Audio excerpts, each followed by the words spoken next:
Did you know that every year drug-resistant bacteria or superbugs kill 700,000 people worldwide and is projected to be more lethal than cancer by 2050? And infectious diseases still remain one of the leading causes of death. Cancer, cardiovascular problems, and diabetes are by far the leading cause of premature death in the world, but in reality, all of this is avoidable with a strong immune system. That's why I created this event, to help you understand the roots of disease and how to prevent and reverse life-threatening illnesses by re-empowering your immune system. Our show today, Biofilm Warnings, Uncovering Toxic Threats. Our guest, Dr. Thomas Janossy, is a pioneer in the area of natural detoxification, anti-biofilm strategies, and anti-aging, with a special interest in neurodegenerative disorders like Alzheimer's and other forms of dementia. After researching ketones at Sunnybrook Health Science Center, University of Toronto, Dr. Janossy worked as a neuroscientist researching the brain at the Hungarian Academy of Sciences Institute of Experimental Medicine.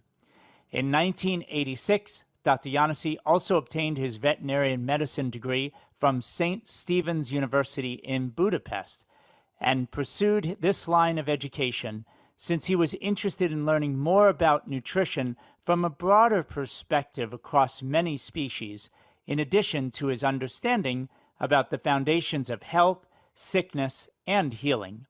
Today, we'll focus our attention on biofilms.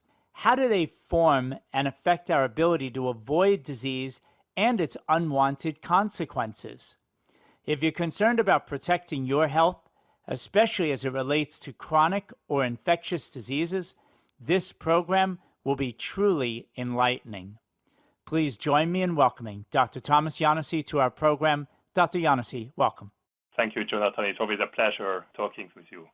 Dr. Janossy, biofilm science is certainly emerging as the key to understanding chronic infectious conditions.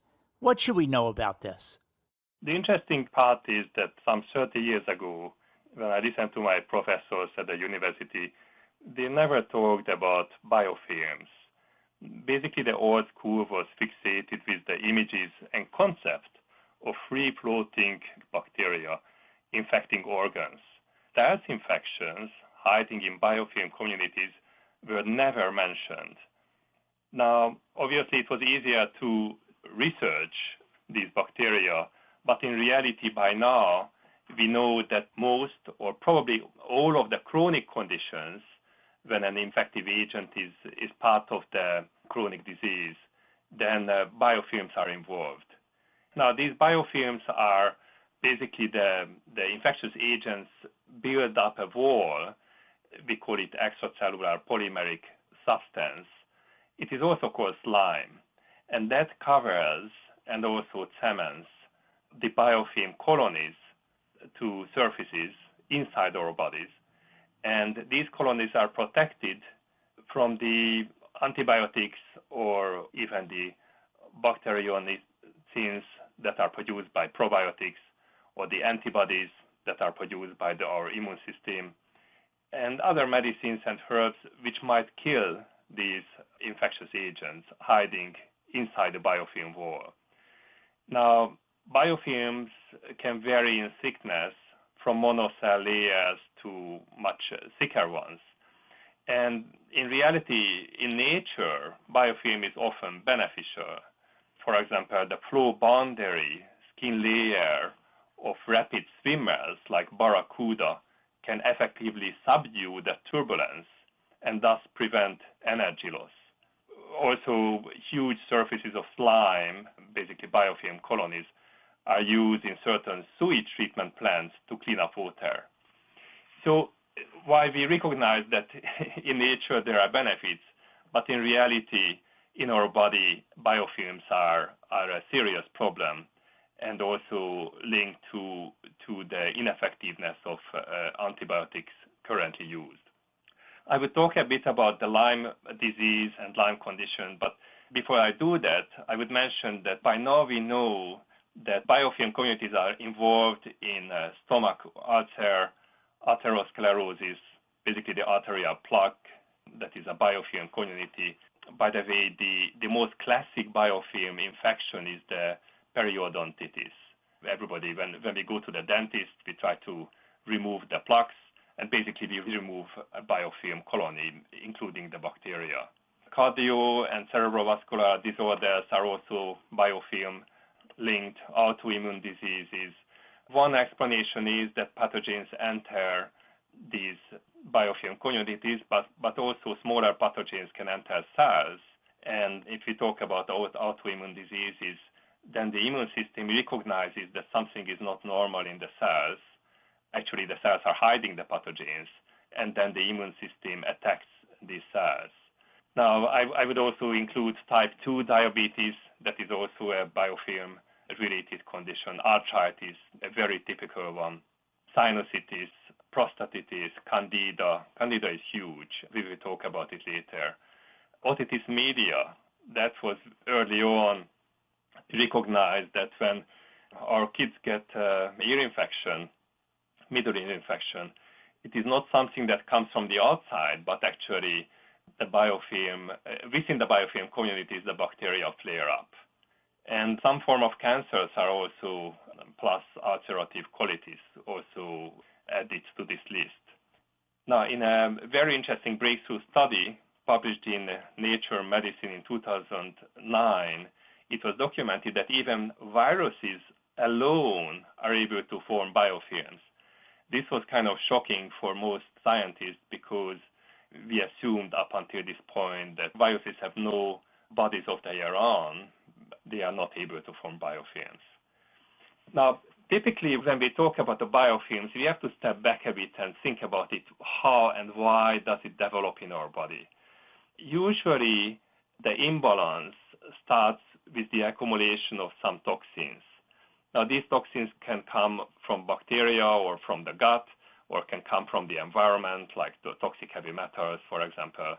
And as the toxins accumulate, then it also weakens the immune system. Once the immune system is weakened, then the bacteria has an upper hand and can multiply and spread around in the body and form these biofilm communities. The biofilm communities are forming quite fast when antibiotics are given. This is a problem that antibiotics in a way are very necessary, for example, in the cases of Lyme, but at the same time, the fact that we give the antibiotic triggers the development of the biofilms. So it's a delicate situation. As the immune system is weakened, then it can reach a level, actually a weak point, when it's extremely difficult on its own to fight against these invading organisms that we could call it stealth infection that are all over in the body. Depending on the location that is affected more, we call the disease, it can be Alzheimer or can be Lyme conditions or Lyme co-infections. But clearly, what interplays is the variety of the toxins, the specificity of the toxins, and the variety of the pathogenic microbes and the specificity. So it's an interplay, very interesting in terms of how this develops, but of course for the patients it's very difficult, and for the doctors it's very difficult to treat chronic conditions. So, Dr. Janossy, when you're talking about in your protocol this idea of what you were just describing, this toxic synergy, all of these different toxins that a person might be exposed to, or say pathogenic synergy as well, can you talk about this so people have a better understanding about it? Increasingly, this is recognized that the toxic load that we carry underlies most chronic diseases.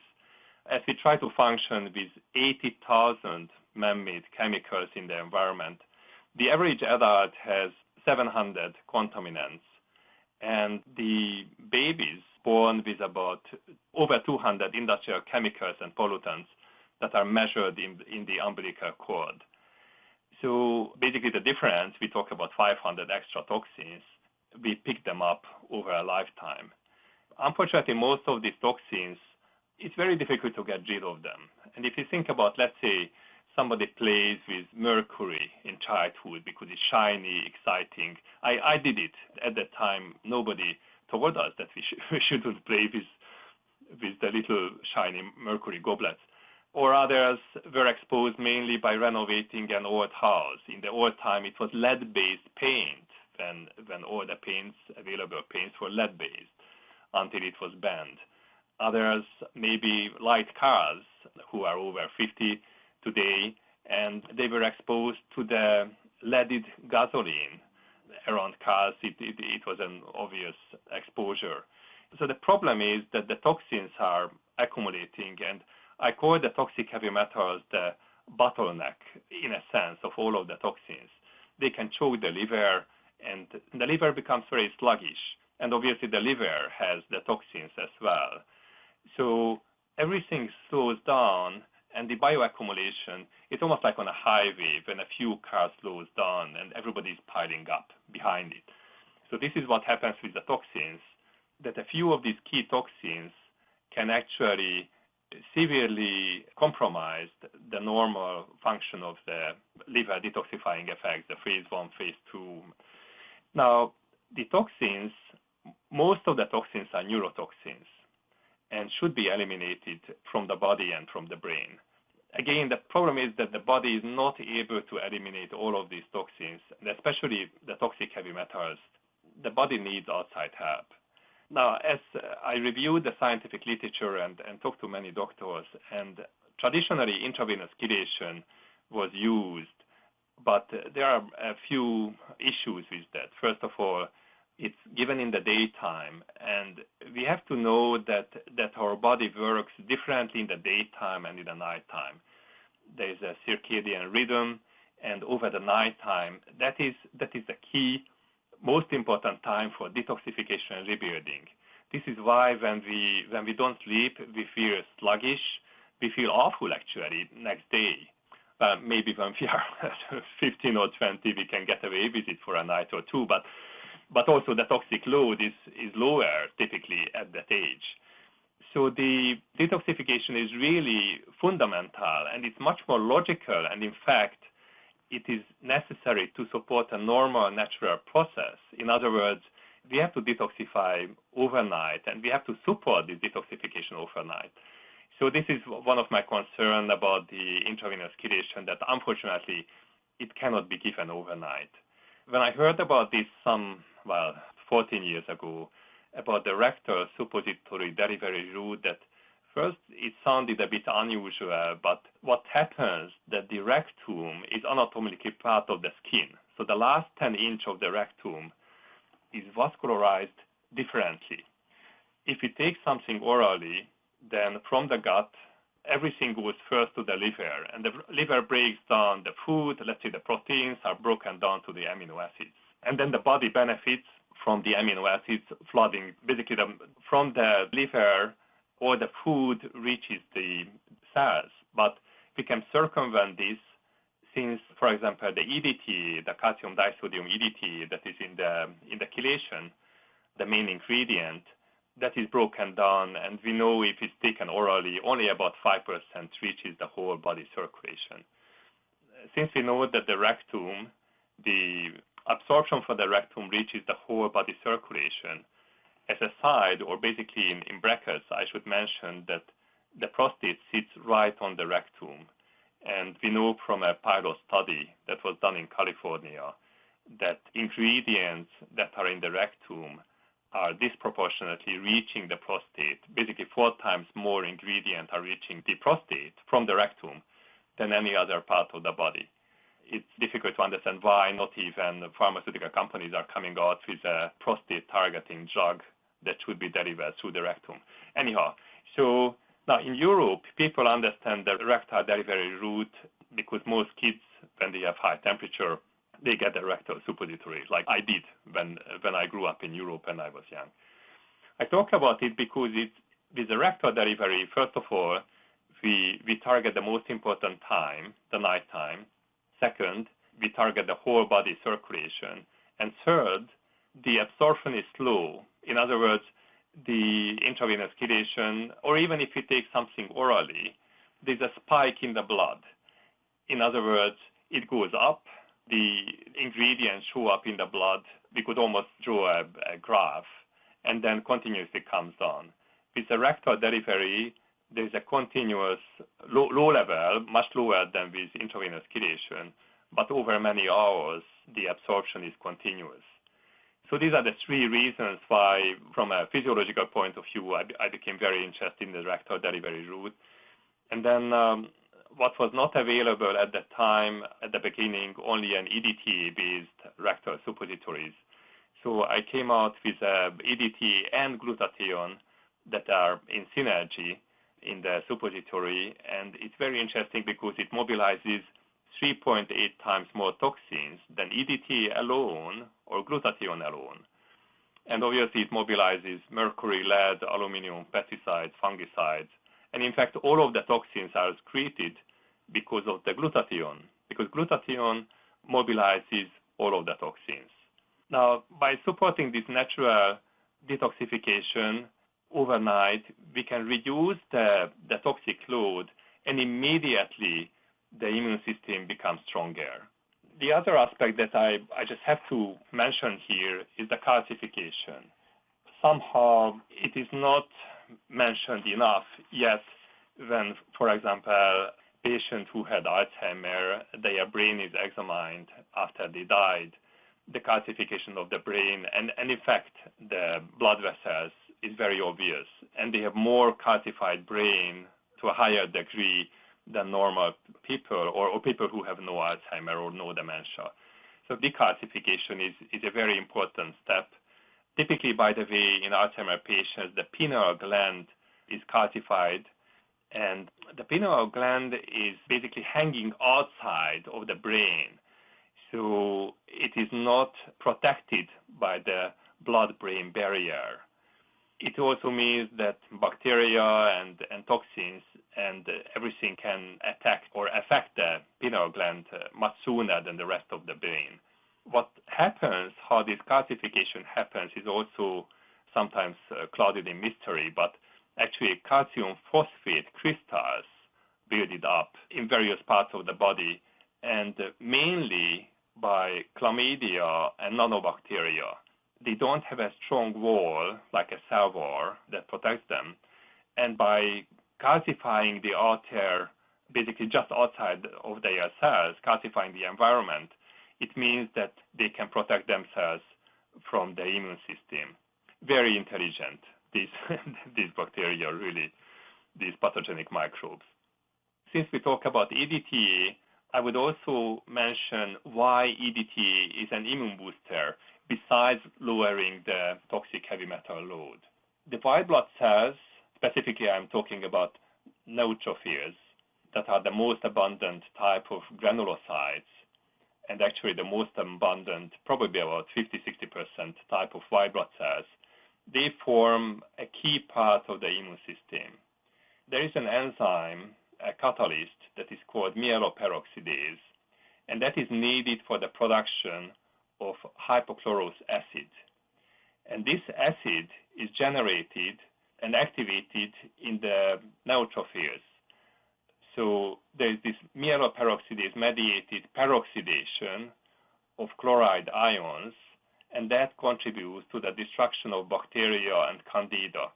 Basically what happens that the hypochlorous acid is produced, and then we should imagine these tiny goblets that are actually injected into the body of the pathogens. It can be a bacteria or candida. If the level of mercury or lead is high, this pathogen killing function of the immune system is crippled. It's a very important step to understand that, because this is actually a key link why the toxic heavy metals play such an important role. I reviewed many cases of candida over the last 16 years, and obviously some people try to take herbs and the usual methods that most widely people and doctors talk about. But somehow nobody talks about the link between the toxic heavy metals and the candida, for example. Yet the link is very strong. So no matter how much other anti-candida products or steps are taken, the availability of the hypochlorous acid seems to be the most fundamental requirement for a strong immune system and for the success of controlling Candida and other bacteria. This way, chelation can turn around the situation really like nothing else. Now, the removal of amalgam filling comes up repeatedly as a big question mark. Can we do the chelation with the amalgams? We have to remember that it's not the mercury that is, by the way, 50% in the amalgam silver filling. It's not the mercury that is right inside the amalgam filling that causes the problem, but the mercury that is already outside, spreading around in the cells in the whole body. So yes, we can reduce the mercury load, in this case, if you talk about amalgam, in the whole body, and the immune system would strengthen tremendously. And at the same time, we should replace the amalgam fillings, if we can, by composite fillings, most likely. That's the case with a dentist that understands the whole procedure. And then that way, we basically cut down on the extra source of amalgam for the future. Now, actually, before we go to the dentist, it's strongly advised to lower the overall toxic heavy metal load because typically there is some spillage. And what we want to avoid is for these patients to reach a tipping point when clinical signs and symptoms become prevalent due to the too high level of mercury. Now, we talked about the toxic synergy and the calcification. I would also like to mention the pathogenic synergy. This is really very exciting to me because the microbes in the biofilm community, they also communicate with each other. They can share genes and they can support each other. It's quite fascinating. It's like opening the door into an unknown territory. Over the last 10 years, increasingly, there's more and more research. They also communicate. It's called quorum sensing, how they send signals. Few microbes can send signals. And then even other microbes from totally different species, they pick it up and they act as a united force. They can enhance each other. Basically, they can help the survival of each other, microbes. They also support each other with nutrients, help each other with waste removal. If we talk about nutrients, I have to mention that fasting is also a good way to enhance and support our immune system. First of all, about 35% of our body energy is spent on digesting and absorbing food. So that extra energy is available for the whole body to fight some infectious agents. Occasionally, we see it with our pets. When they become sick, sometimes they sit in a corner for a day or two. They just drink water and they go back. And then after 2 days or after some time, it seems that they are healthy and they purposefully fast. They supercharge their immune system. They really know what they are doing and we have to learn from them. So jumping back to the pathogenic synergy, all of us, without exception, have circulating microbes, viruses and fungi in our blood. Some people believe that, well, no, I don't have it. I don't have microbes. I don't have parasites. I can assure you, 100% everybody has parasites. The old school try to find the parasites, looking for parasitic eggs, for example. But of course, there are certain parasites that shed their eggs when there is full moon. And the lab was not open or the collection of the feces was not happening exactly right after the full moon. And they missed the parasitic infestation. Now it's easier to measure because we can do it, some measurements for parasites, for example, with bioresonance machines. So the test facilities are quite different today than, for example, 20 years ago. So since all of us have these circulating microbes, it's really the question of balance. How strong is our immune system? How prevalent are the pathogens? And usually the microbes remain dormant over many years. However, reactivation can occur after stress, when the immune system is suppressed, or during aging. This reactivation is similar to the appearance of herpes virus under stress. And by the way, I have to mention here that all of us, without exception, have cancer cells circulating in our body. There's no exception. When a doctor tells you that you have cancer, it means that the number of cancer cells is overwhelmingly high compared to the thousands or tens of thousands of cancer cells that circulate in our body every day. Certainly, the immune system is able to control these cancer cells. The question is, again, the balance. Once they are not under the control of the immune system, then they can multiply, and then a test can show that we have cancer. Since we talk about chelation and cancer, I just have to mention here that there was a very exciting study done in Switzerland. A group of people went through with more than 60 people at that time with IV chelation, and then there was a control in the same valley in Switzerland. And they did the follow-up test 18 years later. Very unusual, very long test. Pharmaceutical companies don't do this type of long test because the patent expires in 20, 25 years. So there's no point coming up with some great results 18 years later because they lose most of the profit over time.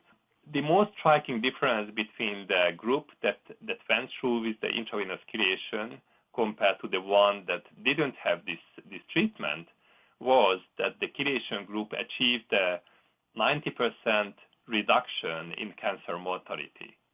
This is huge. I mean, this is the type of research that should be on the front page of the New York Times and all the major papers, but it's never going to happen, of course. We all know that. But if you think about it, how many people are dying of cancer? And here we talk about cancer death.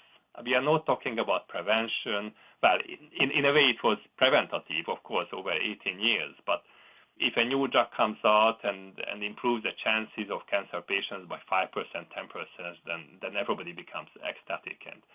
And yet, we talk about 90%, and everybody is quiet about it. Obviously, in the alternative medical field, nobody really likes to talk about it. There's a fear factor. If too many people talk about it, then maybe the whole idea of chelation might be attacked more. So that's also part of the reason, I guess. Now, jumping back to the pathogenic synergy, the reason why so many people and so many clinics fail, that typically it's treated in a piecemeal fashion, targeting one condition, almost like replacing an antibiotic with a herb, like an antibacterial herb, and then watching and waiting what happens. And instead, when we talk about pathogenic synergy, we have to come in with all of the guns. Because we know that when we, for example, we use antibiotics, then sooner or later the patient has problem with candida because the balance is shifting, and obviously antibiotics are not affecting the candida, but they kill the good bacteria, large amount in the gut, so candida can flourish. So when we talk about the pathogenic synergy, or in fact about most chronic conditions that has an infectious component, and I would say that 100% of them has by now, it's just a question of research or question of finding. How long did it take until it was realized that ulcer is caused by an infectious agent? A very long time. So we have to target all of them simultaneously at the same time, and all of the pathogenic microbes. So we have to come in with antimicrobials, antiviral components have to be there in the protocol, antifungal, antiparasitic at the same time. If you talk about fungus, I would mention that a very interesting study came out from Turkey, from Istanbul. They compared the antifungal drugs to EDTA, and it turned out that calcium disodium EDTA was stronger than the official antifungal drugs. It was also kind of shocking. In North America, nobody talks about it somehow. This is a concern to me that excellent studies are available from Turkey, from Istanbul, from India, even from Africa, some of them now, and for example, from Cairo. And somehow it's almost like there's an invisible wall. If it's published in English, if it's available on PubMed, then maybe people talk about it. But if it's in a different language, like in Russian, Russians are very smart. There are excellent research coming out from Russia, or even in the East European countries. But somehow it's further away, so it is simply neglected. Yet there are smart people there, and it would be much better to have this broader view and willingness to look into it, what's happening in other parts of the world. I try to do that, and actually this is why I believe the protocols that I try to put together are quite unique. Now, since we talked about the synergy and the plaques, I have to mention something that is so intriguing, that Harvard research has described the amyloid plaque, that is obviously a hallmark of Alzheimer's disease, as natural antibiotic. What happened in the middle of the plaque, in each and every plaque, there is a single bacterium in its center. And mice, there was another study done by Harvard Medical School and Massachusetts General Hospital. The mice that didn't produce beta amyloid were at greater risk of dying from the infection and did not have any plaques in the brain. So in other words, the infectious agents could spread across the brain much faster. So there are quite a few drugs when we talk about Alzheimer's, and these pharmaceutical companies rake in millions and hundreds of millions in profit targeting the amyloid removal. And I just wonder, why would we remove a natural antibiotic? Well, not many drugs. In fact, none of are really effective in turning around Alzheimer's. So probably that's the reason why they have the amyloid removing drug. Dr. Janossy, all of this is very interesting. People obviously very concerned about infectious diseases, and we know that the age of antibiotics is definitely close to being dead. So what strategies do you have? There were a couple of early studies, well, relatively early, in 1997, when they measured the effects of the combination of EDTA and antibiotics against antibiotic-resistant gram-positive and antibiotic-resistant gram-negative bacteria. And it was really interesting because animals exposed to EDTA plus the antibiotics recovered completely within 10 days and were controlled clinically and bacteriologically for 180 days. It means that there were no flare-ups and they were considered to be cured. This was the first study that showed that the addition of EDTA to the antibiotics potentiates. Actually, there's another study that showed that 1,000 times more stronger when EDTA was present. 1,000 times, not 10 times or 100. We talk about a huge potentiation. Another study tested the EDTA antibiotic combination to control Pseudomonas aeruginosa. And it was done in Egypt, in Cairo. I just love the study. And in this study, 6 multi-drug resistant strains, patients from Tantra University Hospital, were tested against the antibiotics with or without giving also ETA. It was found out that 70% of the strains turned from resistant to sensitive.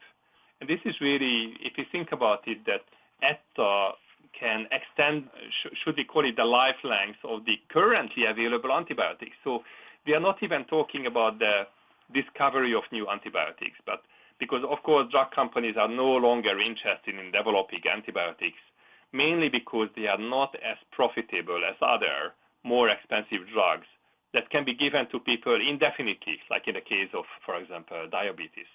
So it's just because we talk about a few weeks, typically, there's not much money in it, so drug companies are not motivated. So we have to manage somehow, we have to handle the currently available antibiotics. And it's mind-boggling to me if you think about it, that in every hospital there is an intravenous chelation setting at the emergency. So if a child is brought in who chewed on the leaded toy or picked up too much lead or mercury because played with an old thermometer, then immediately they hook up the IV chelation.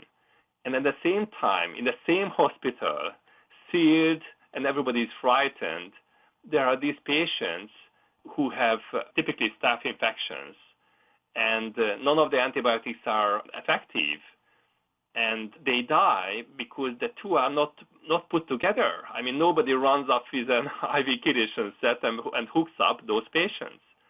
it's mind-boggling to me. So, since you already just talked about staph infections, Dr. Janossy, as being pretty much their commonplace, the emergence of these multi-resistant bacteria, especially MRSA, is quite alarming. So what should we do in those situations? Well, first of all, we have to know that the CDC estimates that there are at least 23,000 Americans who die each and every year as a direct result of antibiotic-resistant bacteria. Obviously, many people are not dying, and they are also maimed or extremities are amputated because they are not able to stop the infection, typically staph infection. So in a nutshell, what we deal with, mainly the methicillin-resistant Staphylococcus aureus. And this is the MRSA that is resistant. In other words, group of staph bacteria, or it's called staph infection, that is resistant to several common antibiotics. And the big question is whether these infections could be turned around and the bacteria could be effective again.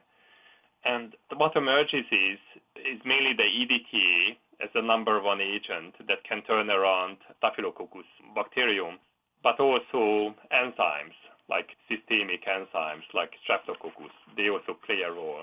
What surprises me is that Dr. Marrow and all the leading voices in North America don't talk about these. I think it would be much better for all these patients who are dying. Imagine if I just mentioned that 70%, based on the study, the hospital study, 70% of the strains turned from resistant to sensitive. So imagine that every year, more than 16,000 patients' life could be saved simply by hooking up the intravenous chelation. Or in fact, now what I've heard of, obviously I cannot approve it, but that some people sneak in, rectal suppositories, and then magically the antibiotics become effective again. It's difficult to understand why there is a blockage. If I can have access to this information, actually this study that I am talking about, potentiating effect of EDTA on antibiotic-resistant Staphylococcus aureus. This is the title of the article.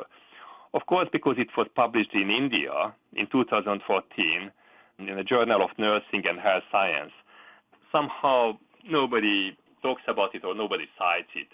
This is what I'm talking about, that I really believe that from now on in North America, we really have to be more engaging with other researchers around the world. Dr. Janossy, so often, as you were mentioning before, we're running around scared about so many different things without getting a good education. And that would certainly be the case when it comes to swine flu. Ebola certainly makes people scared when they hear that in the news, and other exotic viral infections. But, in all of your research, everything that you know, how can we best protect ourselves from these things? There's an interesting correlation between glutathione and selenium and viral load or the viral infections. I have to talk about glutathione here because glutathione plays a crucial role in the immune response and DNA repair and the detoxification process that neutralizes drugs, chemicals, radiation, metabolic wastes, and it beats down viruses, and this is the key here, but also bacteria and reduces toxins and carcinogens that are increasingly present in our environment. Now, the immune system cannot function properly without plentiful glutathione. What was very interesting that the glutathione, besides it boosting the white blood cell production to fight infection, particularly the T cells, these are called the lymphocytes.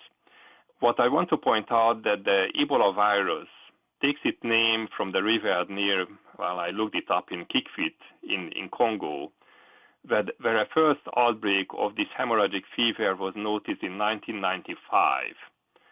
And I would like to focus on something that the soil of this era is extremely poor in selenium.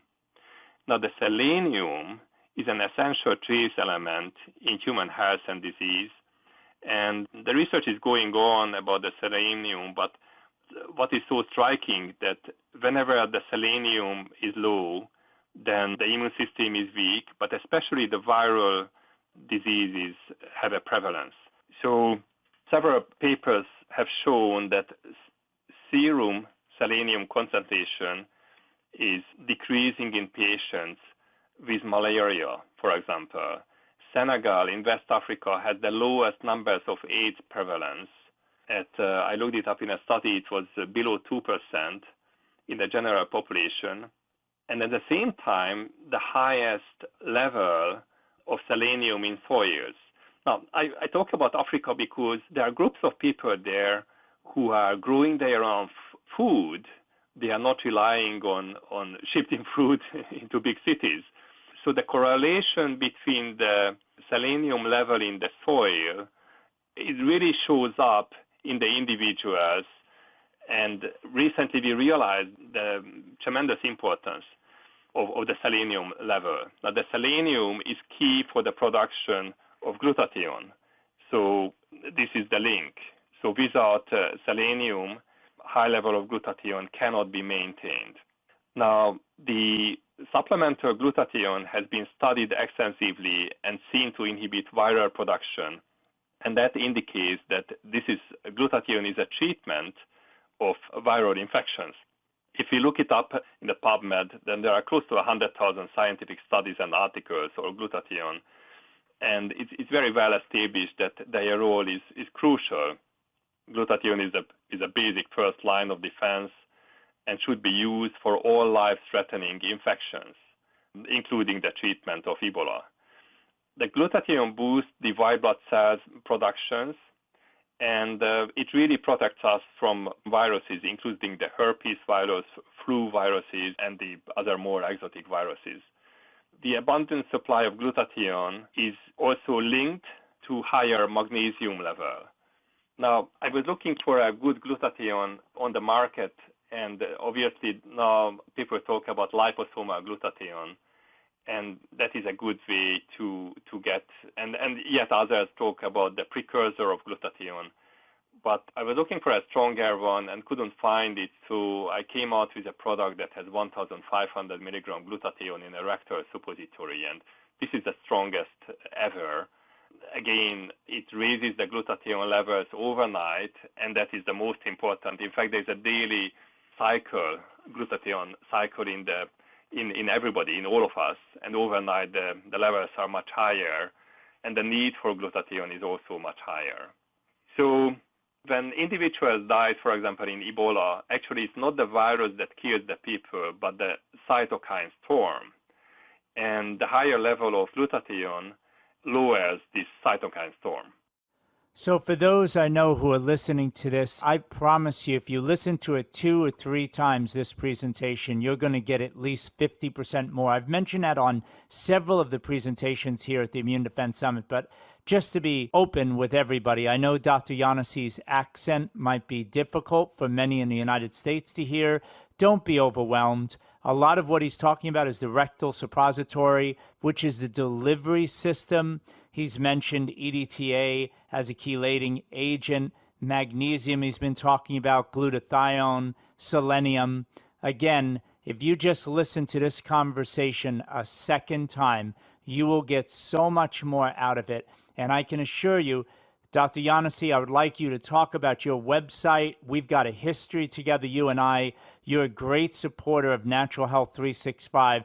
And why I bring that up is if people want to dive a little deeper into this and read up on all of the research you've done a beautiful job presenting all of this information in many different ways on your website. So can you talk about that before we get to activated charcoal, which will be the last thing we talk about?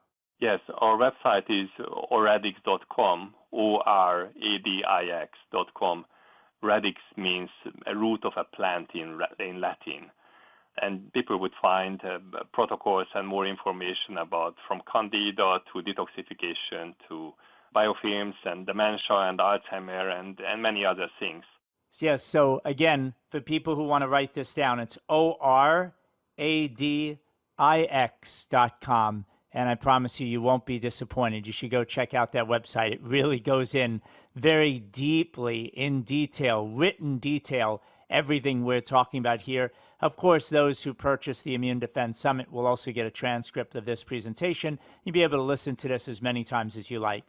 Dr. Janossy, let's finish up the program just talking about how you incorporate the use of activated charcoal in your biofilm, chelation, and Alzheimer's protocols. How does charcoal help our immune system? This is really charcoal. I became fascinated with charcoal. There was a Russian study. They did give charcoal to rats, a group of rats, and there was a control group. And actually what they did, they put the charcoal into the drinking water of rats. So these poor guys, they were drinking black water in their whole life. And the lifespan and the health difference was striking. The charcoal rats lived 40% longer. I repeat, 40%, and healthier. And I've never heard, I really review the medical literature. I'm very excited and interested in learning about new things, whatever is related to longevity, anti-aging. I was involved in stem cell research for many years, but I've never seen, and of course, telomere and stem cells. And in fact, I'm the one who came out for the first time with a stem cell. That was a big thing a couple of years ago. Everybody came out with a stem cell boosting product. And then I was thinking about it, well, we can do two things. Either we push the bone marrow to produce more stem cells, or we detoxify the bone marrow, and then naturally more stem cells will come out and healthier stem cells, because the ultimate goal is to have healthy stem cells with long telomeres. So when one stem cell becomes 2,000 liver cells, for example, then all the 2,000 liver cells will have long telomeres. Anyhow, so I was looking at that and at the charcoal study, and I couldn't believe it first, that how come? Because charcoal has this bad reputation that it interferes with the absorption of good nutrients. But it cannot happen if the end result is a 40% longer lifespan. Then I looked into it, why people ignore charcoal, and maybe they take it as a digestive aid. And it really boils down to money. I really believe that charcoal is so cheap that everybody ignores it. It's not something that people want to touch. Yet we know that, for example, zeolite, in a way a competitor, if we look at it. Zeolite has aluminum in it, so I'm hesitant to use zeolite. Clay, the various clays, there's green clay, yellow clay, red clay, but obviously it all shows impurities. Red clay has elevated iron in it. So why would we bring more, impurities into our body when we really want to get rid of all of the toxins and all of the impurities? So charcoal is kind of standing alone as an extremely pure, wonderful molecule. Now, the explanation for the longevity of the rats, charcoal helps healing the leaky gut. It controls the pathogenic bacteria in the gut, and because it heals the gut or helps healing the gut, therefore the absorption is enhanced. And because it helps removing the waste material from the whole body, it lowers the toxic load. So basically, in one product, we target so many things and so many processes. And then a study came out in 2010. Again, you see, this study was done in Africa. The title is Oral Activated Charcoal Prevents Cerebral Malaria. And in man, it did not interfere with pharmacokinetics of parent artesunate. So in a nutshell, what happened that they tested the charcoal in mice when they basically induced malaria, and the symptoms were not coming up.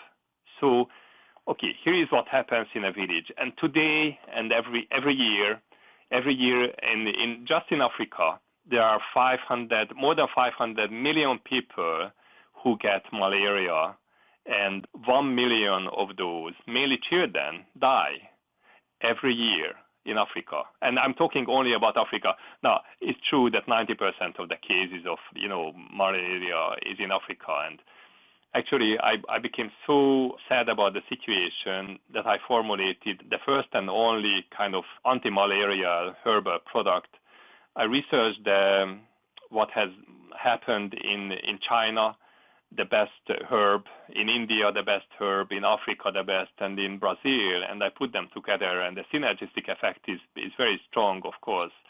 Now, I know that using this anti-malarial product, I call it Malarino, with the charcoal is a wonderful, wonderful tool in our hands, even when we travel. Just to have in our pocket Malarino and charcoal, that can save us, actually, save our life or protect our life. Now, jumping back to this study, it was very exciting because they really went deep when they studied charcoal and malaria. They realized that simply taking charcoal orally, just through the mouth, it dampened the inflammation in the whole body and enhanced the parasite clearance, and also had a broad systemic, in other words, whole body effect on the immune system and the inflammatory processes. So significantly reduced the charcoal treatment, the number of splenic CD4 and CD8. These are the T cells, basically lymphocytes. I don't want to go too deeply into the science, but the charcoal, the orally taken charcoal, also directly or indirectly affected gene regulation in the whole blood. So we don't have an explanation yet, but to me it's fascinating if you think about it, because the charcoal is not being absorbed. It stays in the gut.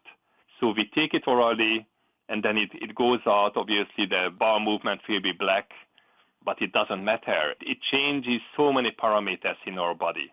And really, why I incorporate into these protocols, because, for example, in an IV chelation clinic, let's talk about that. The patients excrete the toxins mainly through the kidneys and the liver. Some toxins are, probably the majority of the toxins, including toxic heavy metals, are released by the kidneys. But some of them, actually mercury is one of them, are expelled by the liver. It comes down through the bile duct and enters the small intestine very early on, and they have to travel the whole length of the small intestine and the whole length of the large intestine, the colon. And unfortunately, in the colon, there's a very large amount of reabsorption of water happening, and together with the water, a large amount of toxins are reabsorbed. Now, we have to cut down on this reabsorption. So in our protocol, when somebody takes the suppository, rectal suppository in the evening, 2 hours before, the individual would take about 1 gram of charcoal. And so by the time the toxins come out or pumped out by the liver in a way, the charcoal is ready to pick it up for elimination. So unfortunately, chelation clinics, they don't talk about the gut. They don't talk about the excretion of the toxins that are expelled by the liver. Somehow, I don't know, they cross their fingers that magically it leaves the body. But it's a serious concern, and especially in toxic individuals, we just have to do everything to lower the toxic load and not allow the body to reabsorb toxins. So that was the first motivation, and then later I learned about the very wide-ranging effect of the charcoal, and it's really mind-boggling to me, from longevity to changing the inflammation, healing the leaky gut, changing the blood parameters. It's amazing, amazing product. I take it always with me when I get bitten with a mosquito, then I open a capsule. Always take a capsule-based charcoal, not the tablets, because 30% is glue. So I open it, I create a bit of paste, I put it on a mosquito bite or wasp, when we are bitten by any of these insects. And you can actually see that the red elevated skin is going down and the pain is dissipating. So charcoal is wonderful, and we just have to use it more often.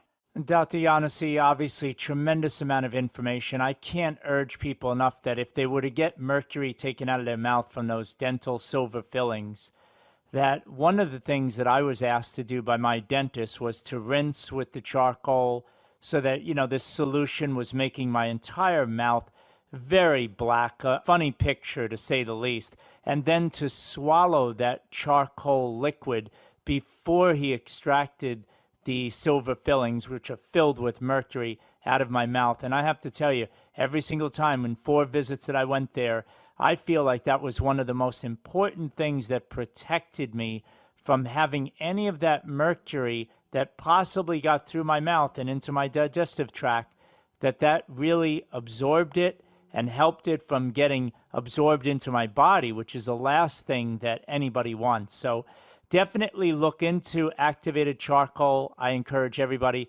Dr. Janossy, I want to thank you so much for your time, and I want to thank our listeners for joining us today. If you would like a copy of this program, plus all the other presentations inside the Immune Defense Summit, simply click the banner you see on this page. Thanks again for attending the Immune Defense Summit. Talk to you soon. Take care.